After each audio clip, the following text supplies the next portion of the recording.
If you're hiring developers, you need to be looking at Ukraine. I've worked exclusively with Ukrainian developers since 2018. They're fast, reliable, and incredibly cost-effective. Think top-tier talent for 30 to 50% less than what you'd pay in North America or Western Europe. These days, I hire through Wildcodes. They handle everything from vetting, contracts, and payroll, and they've got great advice on how to manage a remote team. As a bonus for being awesome and listening to this podcast, you'll get $1,000 off your first hire. Just head to wild.codes/climate and book a no-pressure call with Serge, Wildcodes' founder.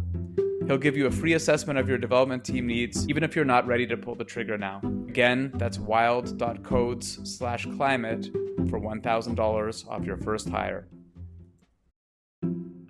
If you're hiring developers, you need to be looking at Ukraine. I've worked exclusively with Ukrainian developers since 2018. They're fast, reliable, and incredibly cost-effective. Think top-tier talent for 30 to 50% less than what you'd pay in North America or Western Europe. These days, I hire through Wildcodes. They handle everything from vetting, contracts, and payroll, and they've got great advice on how to manage a remote team. As a bonus for being awesome and listening to this podcast, you'll get $1,000 off your first hire. Just head to wild.codes/climate and book a no-pressure call with Serge, Wildcodes' founder. He'll give you a free assessment of your development team needs, even if you're not ready to pull the trigger now. Again, that's wild.codes/climate for $1,000 off your first hire.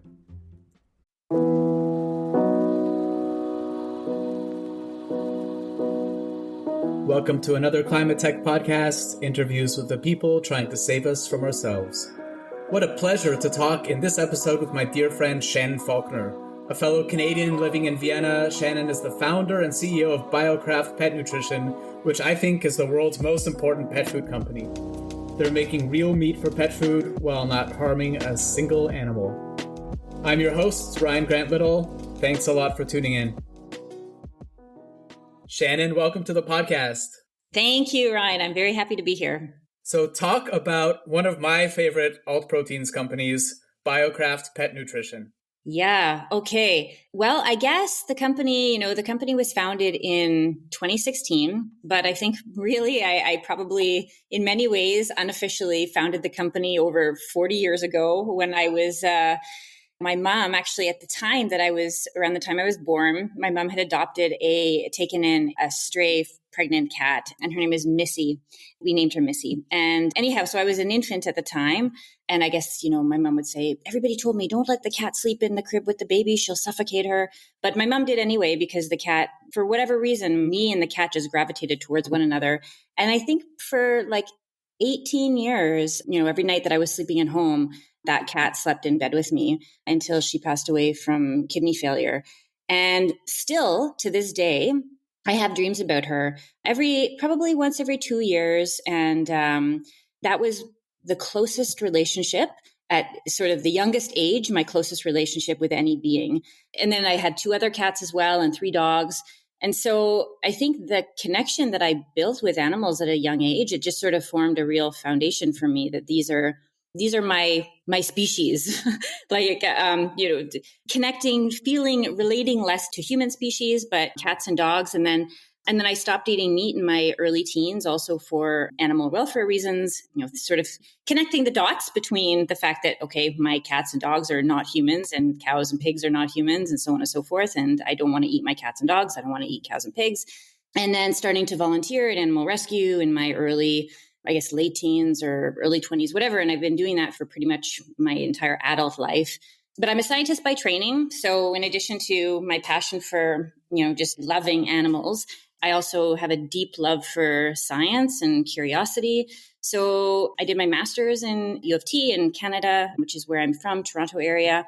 And then my PhD at McMaster University, also in Canada, and then in chemical biology, and then moved to California and was working on my postdoc at Stanford University. And it was really there that I think I was able to develop the courage because, there's like 9 out of 10 people on Stanford campus have a startup. And it really is this incredible place in the world where anything and everything is possible.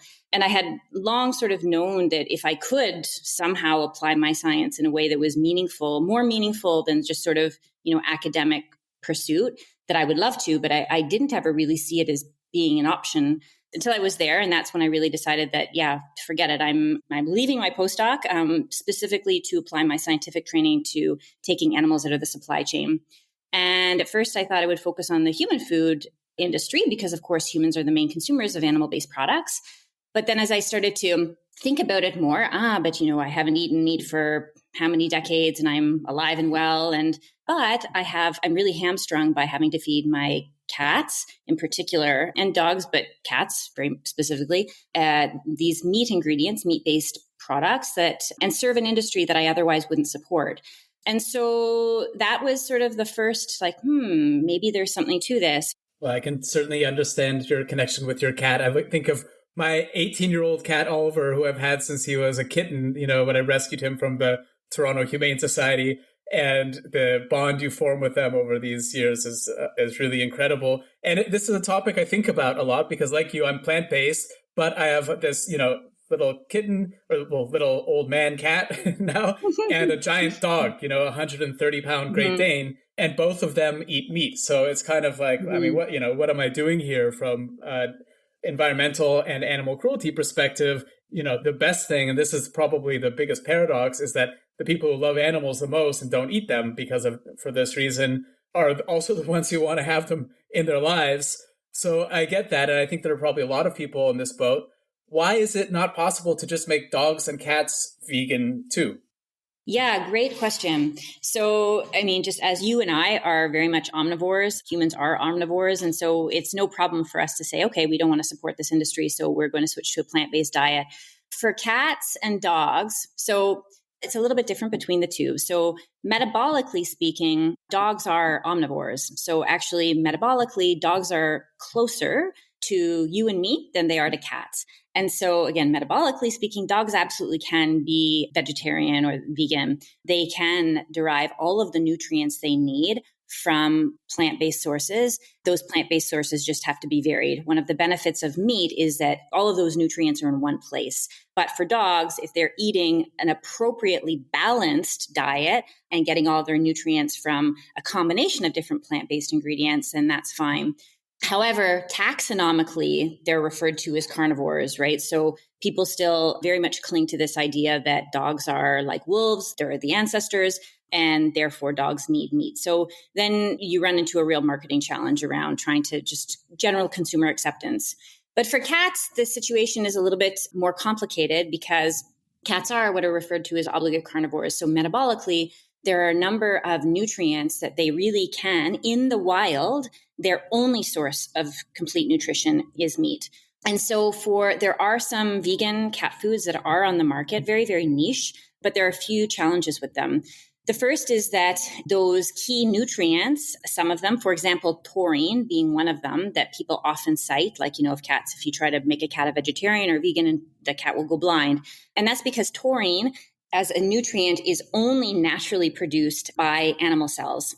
So in order to make a nutritionally complete vegan or vegetarian food, that taurine has to be added back to cat food in a synthetic form. And so actually, and that's the case for many nutrients, they have to be provided. It's a synthetic source, but it's possible. So theoretically, it's possible. But then you run into the actual acceptance of the food from the cat.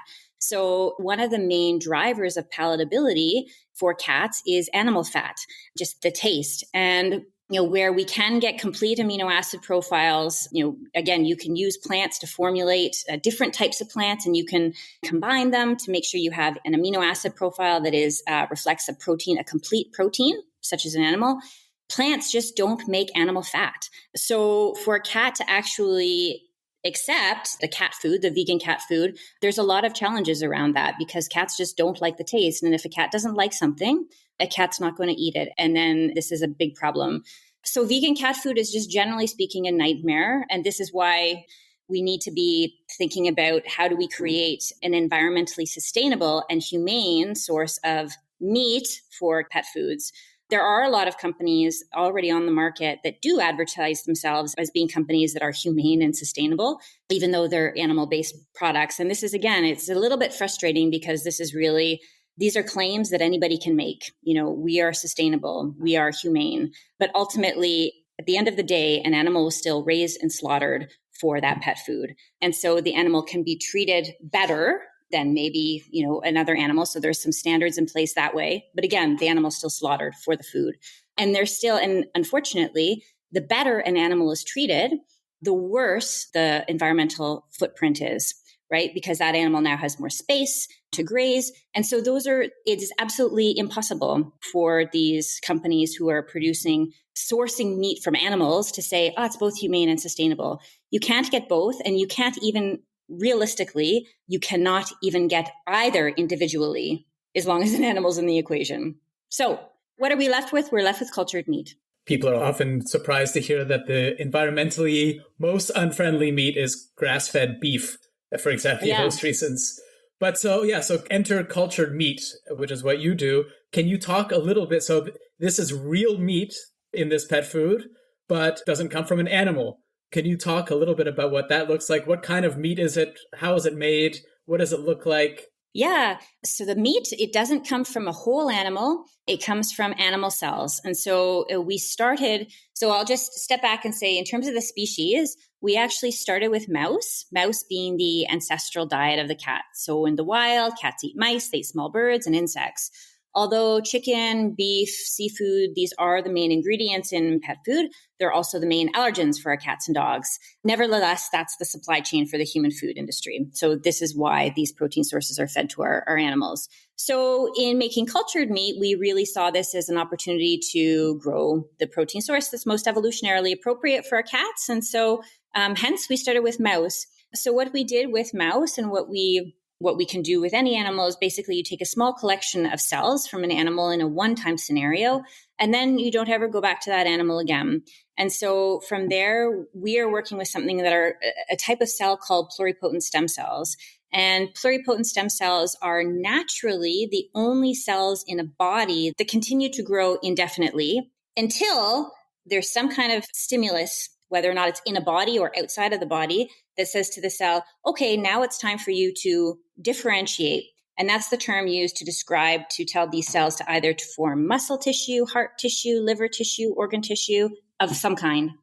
And so now we have our stock, our master stock of our pluripotent stem cells that we never run out of. And basically what we do is we take those cells and we put them in a vessel that's warm and allows for gas exchange, very, very similar to a body, which is a vessel that's warm and allows for gas exchange. And we feed it nutrients. And we feed it the same nutrients that our bodies are fed when we are eating. Even, for example, if we think of a cow, which is fed a plant-based diet, we're feeding those cells the same plant-based nutrients or ingredients that the cow is fed. So from there, we continue to grow the cells in this bioreactor. And in the end, we harvest basically everything from that bioreactor that contains the cells and especially importantly for our cats and dogs, the nutrients, those animal-based nutrients that those cells make, because that is what is really critical to make cultured meat for pet food. We need to really, really be focused on this. Somehow it sounds like a great slogan to be mouse, the ancestral diet of the cat. But yeah, it is. Yeah. Mm-hmm. It's like a new beef. It's what's for dinner instead of that. But you talked about the nutrients in cultured food. I think that's an important point as well, because I know a little bit about the rendering business, having been in biogas and this type of thing. It's a huge, huge business. And the process of rendering, which is like taking the dead stock or, the meat that can't be used for humans and converting it into something that's generally used for pet food, they're rendering at such high temperatures that a lot of the nutritional content in the proteins, in the meat, and a lot of the vitamins basically get burned off. And so someone told me once that in the pet food industry, most of the nutrients anyway that you would normally get from meat are being replenished through the plant-based side of things in general. So it's kind of like this weird equation that a lot of the stuff you'd expect to get from the meat is not actually coming through from the meat. Yeah, you're totally spot on. And it's bizarre to think about it, but that is because, the reason why people are so focused on meat for their pet food is because nutritionally speaking, this is what they believe, their pets need to be fed. But as you say, during that rendering process, those high pressures and temperatures, they destroy a lot of the nutritional value. So especially the water-soluble nutrients, such as taurine, for example. And this is why for any pet parents listening, if they take a look at their pet's food, if they have a can of wet food or a bag of kibble, and there's a fairly long ingredient list. And after they see sort of the first core ingredients, which might be chicken or chicken meal, maybe rice, some fruit and vegetables, they'll see a long list of the vitamins and minerals that have had to be added back to the food. And that's something that the industry has a name for. It's called a premix. And this premix is basically a blend of all of those essential nutrients that cats and dogs need that are lost during the manufacturing process and then need to be added back. So one of the great things about making cultured meat is that we don't need to go through a rendering process after the fact, because our meat does not need to be sterilized, because our meat is not grown surrounded by basically fecal bacteria, right? And so what happens, of course, at these slaughterhouses, which these animals, which are, raised in, surrounded by manure, and then contaminating bacteria such as Listeria, Salmonella, E. coli is rife. And so hence rendering and decontamination. For us, we grow the meat in a vessel that contains no manure or any of the bacteria that would come from manure. And so it's a very, very clean and controlled process. So our meat does not need to be subjected to any of the downstream processing, and hence the nutrients are intact. And this is a really, really nice advantage, just a really nice sort of very, very nice to have when it comes to cultured meat for pet food.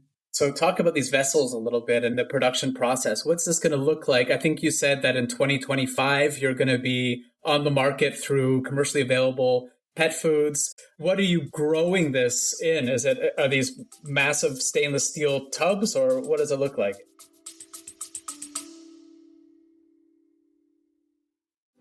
This episode is supported by Grizzle, B2B content to create and capture demand.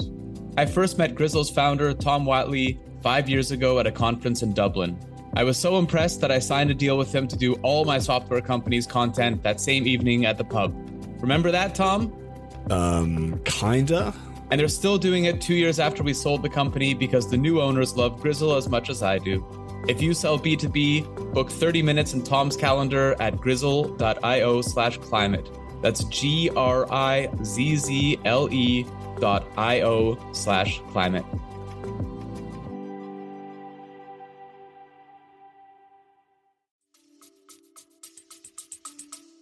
Yeah, I mean, basically, so our scale-up process, it's very, very similar to what the pharmaceutical industry or what the beer industry or what the probiotic industry is already doing. And that is growing cells in vessels that are fed nutrients to make those, more and more of those cells grow, and then scaling it up.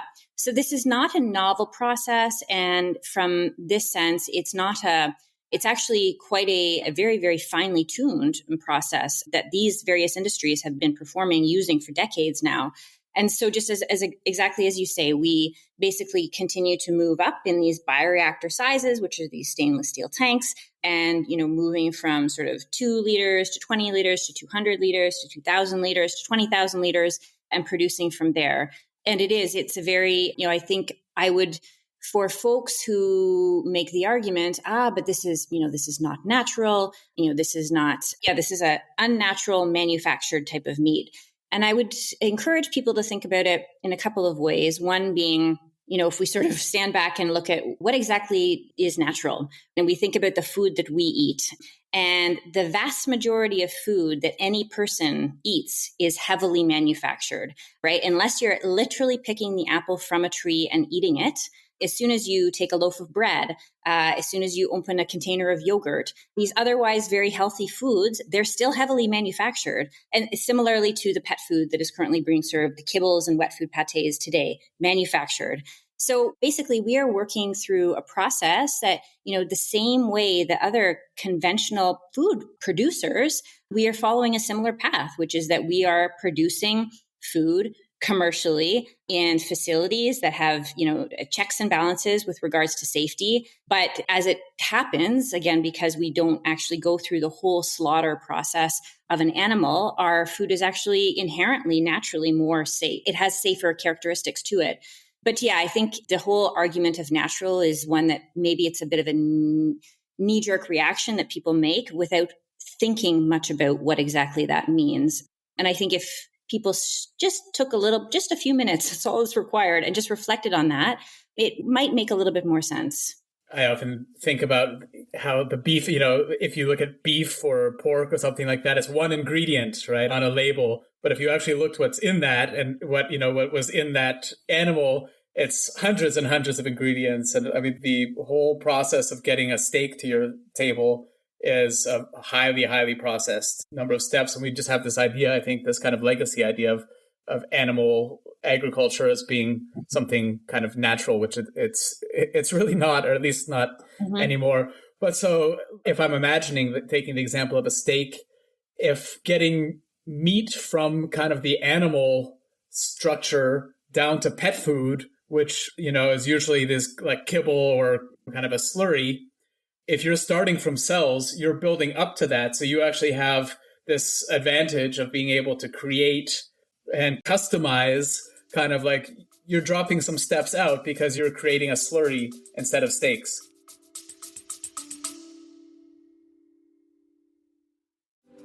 This episode is supported by Grizzle, B2B content to create and capture demand.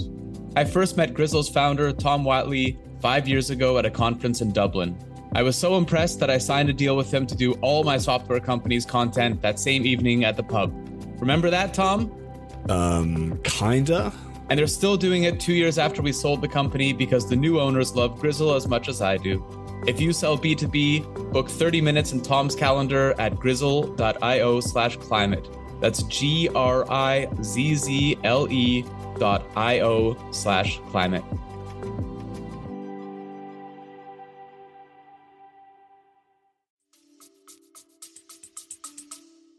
Yeah, precisely. So a couple of things, where the manufacturers of cultured meat for human food consumption, following that proliferation stage of actually, growing those cells in a bioreactor, they're still in sort of this 3D liquid form, right? And then they have to take those cells, and now they have to, in the downstream manufacturing piece, they have to provide this three-dimensionality to. So this is cultured food for humans, cultured meat for humans, right? Exactly. So in contrast, to cultured food for humans, that needs to then, you take the meat that comes out, which is just the cell in the liquid, and then structure it into something that looks like a steak or a chicken breast. So it requires a lot of course, scaffolding and structure and texture that needs to be added. And visually, it just needs to look good to humans, right? For us, though, we are just taking the slurry, because when it comes to pet food, what the industry often does is it might take, the heart or the liver, which it has some structure to it, not something that a human wants to eat directly off their plate typically, but nevertheless, it has some structure. And then that ingredient is often like homogenized, or one ways that it can be used is it's homogenized and it's actually turned into something called a slurry. So it's sort of liquefied, because that liquefied version of the meat is easier to use in terms of processing to make a kibble or a wet food pate.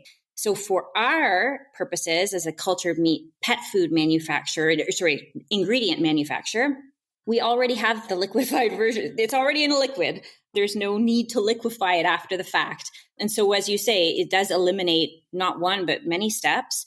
And we can provide this ingredient to manufacturers directly. And there's no more sort of fuss. They don't have to do anything with it. They just sort of basically use this ingredient as it is without any additional downstream manufacturing steps. So you talk about being an ingredient. So that means that people aren't going to go to Walmart and buy BioCraft off the shelf. You're going to be an ingredient in pet food brands that are already out there. That's exactly it. So the way that we've been thinking about this is, especially as a company that's very mission-based, our objective is to get our product in the hands of as many people as possible in order to ideally, compete with traditional sources of meat. And the reality is that if you're a brand, a B2C brand, and you're a new brand, especially in the pet food category, that's a real heavy lift in terms of, forming your consumer base and really being able to sell the quantity of meat or product that you would want to be able to sell, versus the existing pet food companies that already are very, very well established in terms of they have the know-how and the prowess to be able to make the food. And importantly, they have the customer base. right? And so ideally for us as a company that's focused on volumes, we want to be able to provide pet food manufacturers who then already have those consumers waiting in the wings for this product. And we together with them can sort of step in and fill the gap and just hit the ground running. And what do these big pet food companies think about you right now? Do they feel threatened, or do they see this as an opportunity, or where are they on cultured meat and BioCraft? Well, the exchanges that we've been having have all been very, very positive. And something that we haven't talked about today, but in addition to, of course, companies, the pet food manufacturers wanting to be able to provide customers with a sustainable and humane option, which a lot of customers want, there's another reason why pet food companies are interested in our product. And that's because the animal ingredient supply chain is the worst when it comes to all of the various ingredients that pet food manufacturers need to be able to secure to make a product. It is the most volatile when we're talking about meat ingredients, animal fat, and animal protein. So the industry manufacturers commonly face not only volatility in terms of price, but also volatility in terms of stockouts, complete stockouts. And so this is hugely problematic because, of course, it affects the bottom line. And so the opportunity to potentially vertically integrate meat production and not have to worry about things like, the nature of, so for example, bird flu that's affecting supply, or the extreme weather events that are affecting supply, and so on and so forth, the human food supply chain needs that are affecting supply. So pet food industries are very, very interested in this product from a supply chain stability perspective, because this enables them, it's a potential opportunity to vertically integrate an ingredient that they otherwise wouldn't be able to vertically integrate, and they could have control over this supply and price. Okay, so it's ticking a lot of boxes. It's cleaner, it's better for the supply chain, but it must be a hell of a lot more expensive, isn't it? Well, no, this is where a hell of a lot is a subjective term. So I would say it's not a hell of a lot more. Right now, it is still a premiumly priced ingredient. So where we're at right now is we're at a price point that is very, very close to the premium price point of meat slurries that meat manufacturers sell. So there's a huge price range depending on the type of meat. So for example, if you're looking at something like chicken and it's a very, very, it's factory farm chicken, this can be very, very cheap versus a more quote unquote exotic protein, which might be something like rabbit or kangaroo, something that people don't eat as much. But actually, a lot of people, the pet food industry is very, very keen on these alternative protein sources because they have these inherent hypoallergenic properties. The challenge is there's no stable supply chain. This is why you don't see more rabbit available. But because of this, the producers or the manufacturers can charge quite a premium, especially if it's an organic rabbit. Those prices can be, they are much more, they are much higher than what you would find at sort of the very, very low end chicken slurry. So our price point is very, very close to what is currently available in the premium price point. And we will soon be making a public announcement regarding our current price point of our ingredient, which is very, very competitive. So currently at least at kangaroo price parity right now. Or close to it. Close to kangaroo price parity. I like that.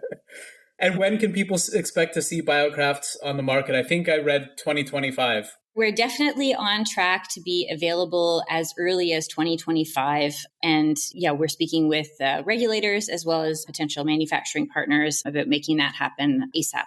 I know you're probably keen to hear from any pet food companies or companies that invest in pet food or alternative proteins. Where's the best place for people to reach you?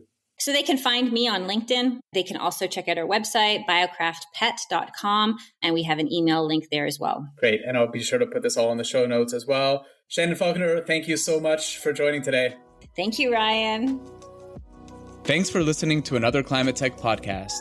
It would mean a lot if you would subscribe, rate, and share this podcast. Get in touch anytime with tips and guest recommendations at hello@climatetechpod.com. Find me, Ryan Grant Little, on LinkedIn. I'll be back with another episode next week. Bye for now.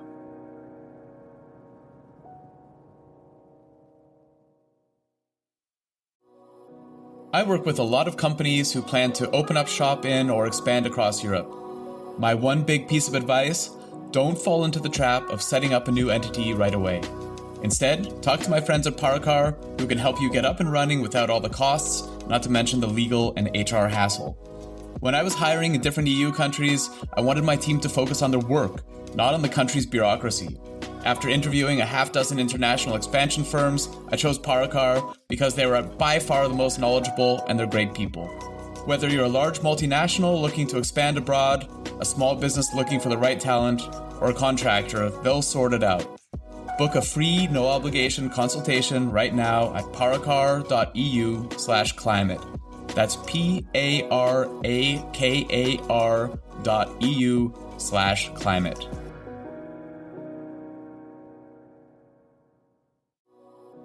I work with a lot of companies who plan to open up shop in or expand across Europe. My one big piece of advice: don't fall into the trap of setting up a new entity right away. Instead, talk to my friends at Paracar, who can help you get up and running without all the costs, not to mention the legal and HR hassle. When I was hiring in different EU countries, I wanted my team to focus on their work, not on the country's bureaucracy. After interviewing a half dozen international expansion firms, I chose Paracar because they were by far the most knowledgeable and they're great people.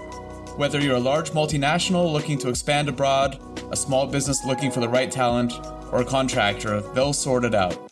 Book a free, no-obligation consultation right now at paracar.eu/climate.